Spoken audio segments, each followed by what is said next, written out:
मैं तो इकरार किया, शुक्रिया अदा किया।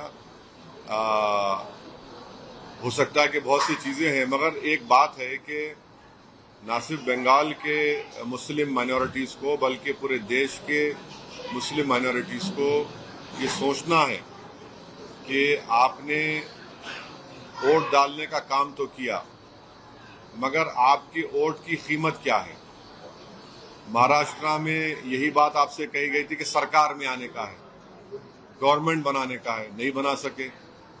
बिहार में यही बोला गया कि सरकार बनाने का है, नहीं बना सके। मगर सीमांचल की जनता को लाखों सलाम, उन्होंने एमआईएम पार्टी को अपनी मोहब्बत और अपनी इज्जत और अपनी मेहनत से वहां पर अपनी लीडरशिप को पैदा कर दिया। बंगाल में आज नहीं सरकार बनाना है, बस सरकार 15 साल सरकार है, क्या हुआ मुसलमानों को?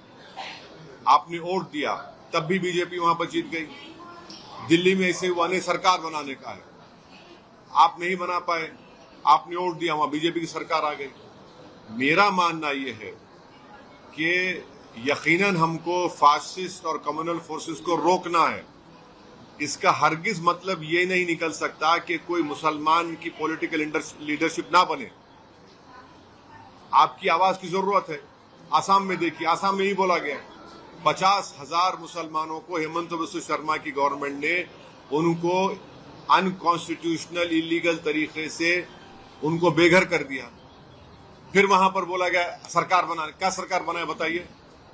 अगर वही अजमल साहब के ज्यादा एमएलए जीतते तो आपकी एक इंडिपेंडेंट पॉलिटिकल वॉइस भी होती वहां पर।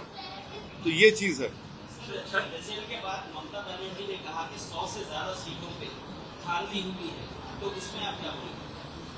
अब वो बताए, आप लोगों को प्रूफ करें कहां धांधली हुई, उनको वो बता सकते हैं, क्योंकि वो तो 15 साल से सीएम रही हैं। अब वो आप लोगों को बताए क्या क्या हुआ, क्या नहीं हुआ। मेरा मानना यह है कि एक वजह एसआईआर भी थी, मगर ममता बनर्जी 15 साल से सरकार में थी और वो देख रही थी कि बिहार में एसआईआर का क्या हुआ। तो उनकी पार्टी ने, उनकी सरकार ने जितने नाम कटे गए, उनको हेल्प क्यों नहीं किया आपने? आप सुप्रीम कोर्ट चले गए, एक सिंबोलिज्म था वो। हैदराबाद में हम लोगों ने, आप देख रहे हैं हमारे ऑफिस में कितने लोगों को हम हेल्प कर रहे हैं। यहां पर आप तो सत्ता में थे ना, आप तो कर सकते थे। आप कोर्ट को गए, ठीक है, ड्राफ्ट लिस्ट से पहले आप क्या क्या नहीं करना था, चाहिए था आपको। आज भी हम कह रहे हैं कि एसआईआर को सिटीजनशिप से जोड़ना ये गलत है।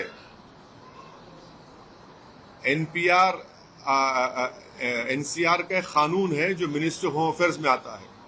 तो मैं आपके जरिए से जहां जहां अब एसआईआर होने वाला है वहां की आवाम से अपील करूंगा कि आप अपने मैपिंग करवाइए और सही तरीके से स्पेलिंग मिस्टेक्स होने मत दीजिए।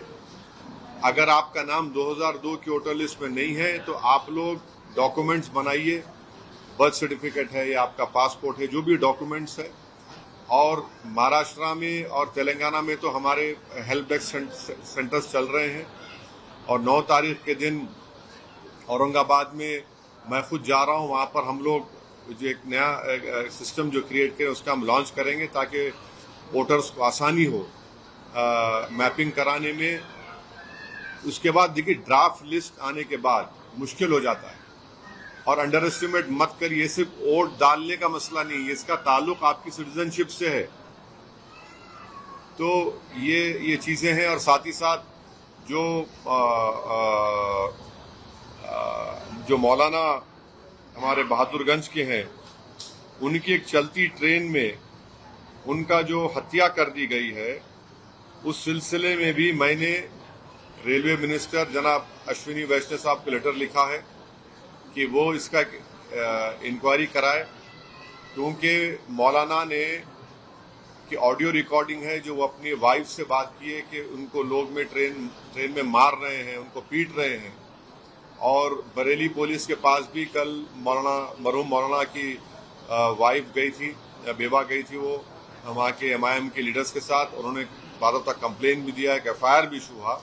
मगर हम ये डिमांड करते हैं कि रेलवे मिनिस्टर जनाब अश्विनी वैष्णव साहब और रेलवे प्रोटेक्शन, रेलवे की पुलिस और बरेली की पुलिस इसको मर्डर के तौर पर देखें और जस्टिस करें।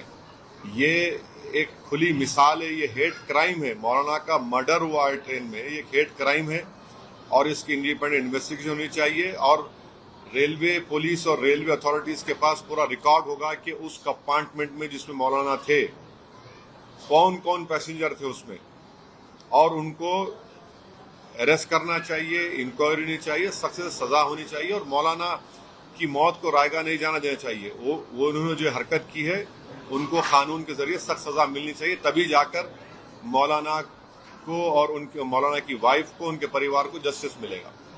सर, हेमंत बिस्वा शर्मा ने हाल ही में कहा कि जब मैं माइनॉरिटी से मिला, उनसे पूछा कि आपको डॉक्टर इंजीनियर चाहिए, आपको डॉक्टर इंजीनियर चाहिए या मदरसे, तो उन्होंने कहा कि मुझे रिप्लाई आया मुझे इंजीनियर और डॉक्टर चाहिए, तो मैंने मदरसों में ताला लगवा दिया। हेमंत बिस्वा शर्मा को ये समझना चाहिए कि आपने 50,000 मुसलमानों को बेघर कर दिया। उनके सर पे से आपने एक छत को छीन लिया, एक झोपड़ी को छीन लिया। वो बच्चे क्या ना मदरसे को जा पाएंगे, ना डॉक्टर इंजीनियर कैसे बनेंगे?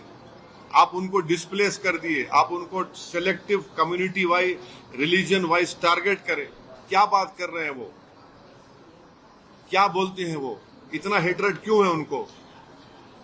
जो लोग भारत के नागरिक हैं उनको आप भारत का नागरिक नहीं। और उन्होंने एक इंटरव्यू में बोला कि हम रात के अंधेरे में बांग्लादेश में उनको ढकेल दिए। या वो क्या भारत के फॉरेन मिनिस्टर हैं? वो बांग्लादेश से हम ताल्लुकात अच्छे करने की कोशिश कर रहे हैं और बांग्लादेश स्टेबल हो, बांग्लादेश से ताल्लुकात अच्छे हो, ये हमारे लिए नॉर्थ ईस्ट के लिए बहुत जरूरी है। बांग्लादेश में चाइनीज जाकर बैठ गए, बांग्लादेश में आईएसआई जाकर बैठ रहा है और वो नए फॉरेन मिनिस्टर बन चुके हैं और बोले कि रात के अंधेरे में हमने 1000 लोगों को ढकेल दिया बांग्लादेश में।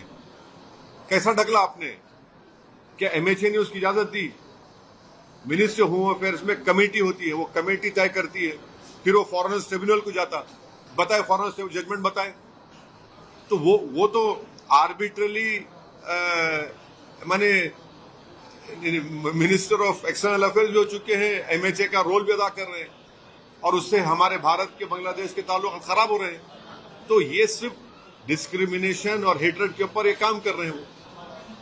Sir, Assam, Puducherry, West Bengal BJP ने अपने कब्जे में ले लिया, जीत हासिल कर ली है। क्या अगले लोकसभा चुनाव में आपको लगता है इसका इन्फ्लुएंस पड़ेगा? अगले लोकसभा में तो 29 में है ना। पॉलिटिक्स तो एक डायनेमिक सिचुएशन डेवलप होता है। तो आप भारत की जनता पर आप ज्यादा आपका अंदाजा नहीं है। भारत की जनता बड़ी बाशऊर है और मुझे यकीन है कि 29 में जो हालात होंगे, अभी तो बहुत दिन बाकी है, समझे ना। पॉलिटिक्स में एक दिन भी बहुत दिन होता है, 24 घंटे बहुत टाइम होता है पॉलिटिक्स में। ओके, हाँ, कौन बोल रहे? हाँ, नहीं, क्या कौन पसंद कर रहे? नहीं, मेरा बोलना ये है कि मुस्लिम माइनॉरिटीज को यकीनन फासिस्ट कम्युनल फोर्सेस को हराना चाहिए, मगर आप अपने वोट से आप तो वोट डाल रहे हैं। हरियाणा में क्या हुआ? फिर आपने वोट डाला दिल्ली में यही बोल के वोट डाला कि अब सरकार बनाने का है। मुसलमान साहब, तो सरकार बनती नहीं है और आपका इंडिपेंडेंट लीडरशिप आपकी बनती नहीं है, बीजेपी जीतती है। महाराष्ट्र में ये बोले सरकार बनाना है, साथ दीजिए, आपने वोट दिया, क्या हुआ? आपका इंडिपेंडेंट लीडरशिप नहीं बनती है। फिर बिहार में ये यही बोला गया, मगर बिहार की सीमांचल की जनता को सलाम, उन्होंने बड़ी हिकमत से, बड़ी बहादुरी से एमआईएम के 5 एमएलए को कामयाब के लीडरशिप बना दी। ये सब, चाहे वो आम आदमी पार्टी हो, बंगाल में ममता बनर्जी 15 साल से, आप जाकर देखो मुस्लिम इलाकों में क्या हाल है वहां पर। क्या आपने इंसाफ किया उन लोगों के साथ? गुर्बत उनका मुकद्दर बना के रख दिया आप। और फिर मालदा मुर्शिदाबाद में लाखों में वहां पे मुसलमान माइग्रेशन करते हैं एज ए लेबर के तौर पर। फिर वही बोला गया नहीं, सत्ता बनाना है, पार्टी क्या बने? बीजेपी जीत गई। बंगाल में, पूरे इंडिया में एक ही प्रदेश है जहां पर 60 असेंबली कॉन्स्टिट्यूंसीज हैं जहां पर मुसलमान मेजॉरिटी में है, कोई स्टेट में नहीं है। 60 असेंबली कॉन्स्टिट्यूंसी जहां पर मुसलमान मेजॉरिटी में है और 20 ऐसे असेंबली कॉन्स्टिट्यूंसी जहां मुसलमान 30 to 40% है, तब भी बीजेपी जीत रही वहां पर।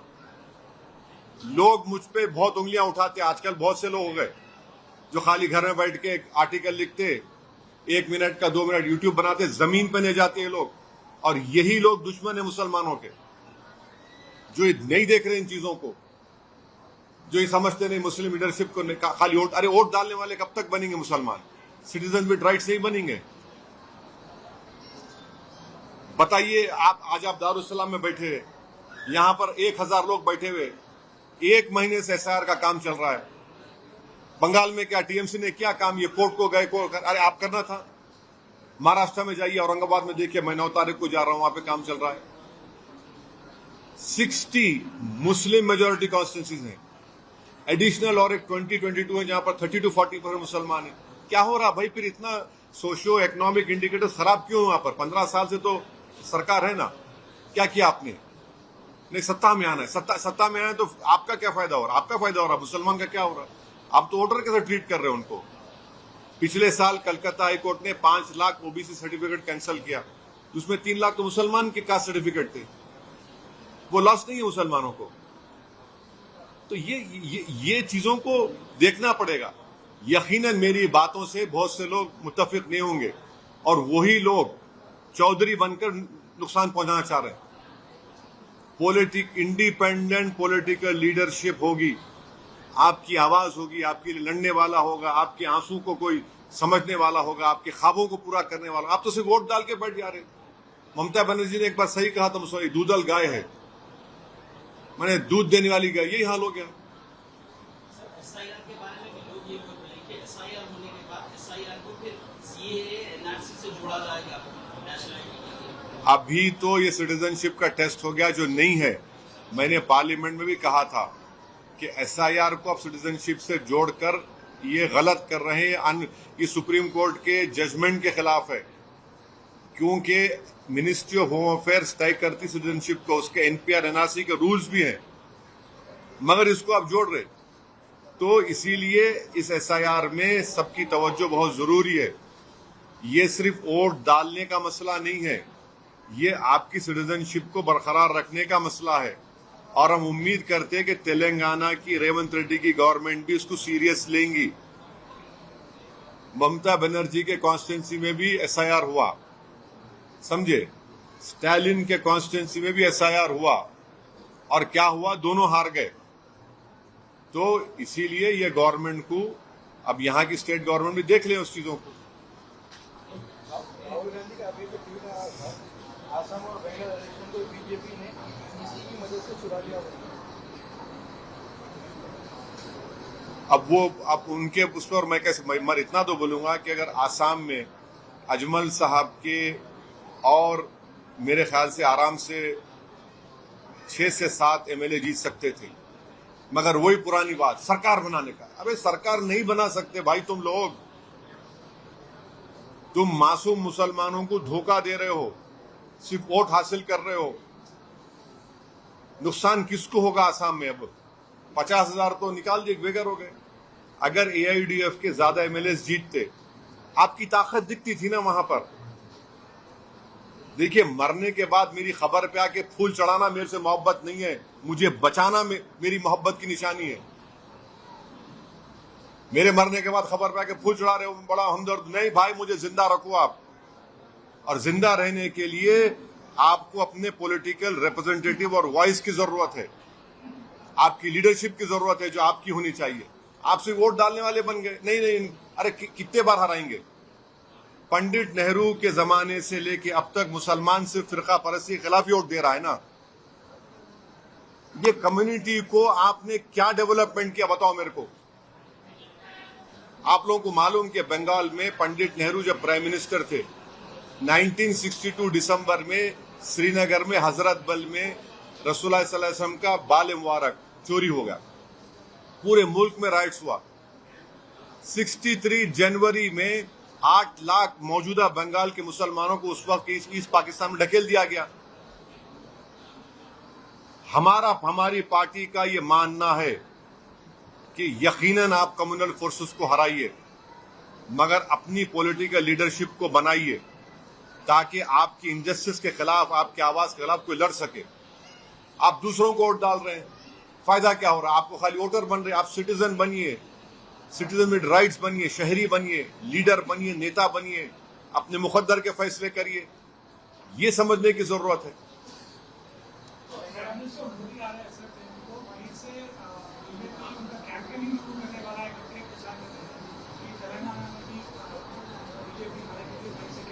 अरे आन दो, तेलंगाना में आना दे, प्राइम मिनिस्टर है उन्होंने आ रहे।